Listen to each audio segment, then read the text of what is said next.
Ce bouillon d'œil de mouton est un délice en Mongolie. Il doit procurer force et courage.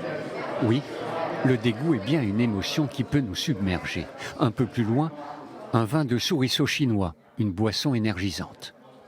À Stuttgart, cette exposition sur les mets les plus immangeables vous fait faire le tour du monde. Surprise, nous y découvrons des escargots, du foie gras, son mode de production en révulse beaucoup, mais aussi un steak tartare qui ne tente vraiment pas cette jeune Allemande. C'est bon ça? Oui, une fois assaisonné, c'est bon. Je n'en mangerai jamais. Vous l'aurez compris, tout est relatif.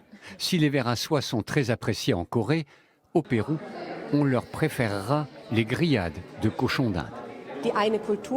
Ce qui est délicieux dans une culture sera considéré comme totalement immangeable dans une autre. Ici, on veut ouvrir des horizons et que les gens se disent « Ah d'accord, c'est comme ça ailleurs sur la planète ». L'intérêt du lieu, c'est de pouvoir goûter. Une quinzaine de spécialités seront proposées aux plus courageux avec un accessoire peu rassurant, un peu comme dans un avion. Il arrive parfois que des gens se sentent mal, alors on en distribue à l'entrée. L'œuf de 100 ans nous vient de Chine. D'un aspect gélatineux et peu engageant, il a macéré dans un mélange de boue et de chaud, mais quelques mois seulement, rassurez-vous. Pour cette expédition culinaire aux confins de l'inconnu, vos papilles doivent effacer leur mémoire. C'est bon, mais juste une fois. Hein. C'est dans la tête que ça se passe. On s'imagine le pire, et finalement c'est fort en goût, mais c'est jamais horrible. Cette famille anglaise est venue s'offrir une ouverture sur le monde.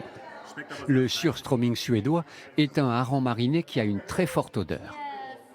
Pas de quoi décourager Lia. Elle tiendra jusqu'au dessert, un gros scarabée thaïlandais. Oui, Léo le cœur font partie du voyage.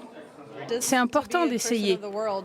Pour savoir si ça vous plaît ou pas, il faut goûter. À la fin ça va, mais au début ça a mauvais goût. Pas question de quitter Stuttgart ignorant. Alors, le scarabée, ça a quel goût? J'en ferai pas mon petit déjeuner tous les jours, mais finalement, c'est pas si dur que ça. Le ticket d'entrée vous coûtera entre 10 et 15 euros. Pour ce prix-là, vous pouvez revenir autant de fois que vous le souhaitez, si une envie de scarabée devenait par exemple un peu trop pressante.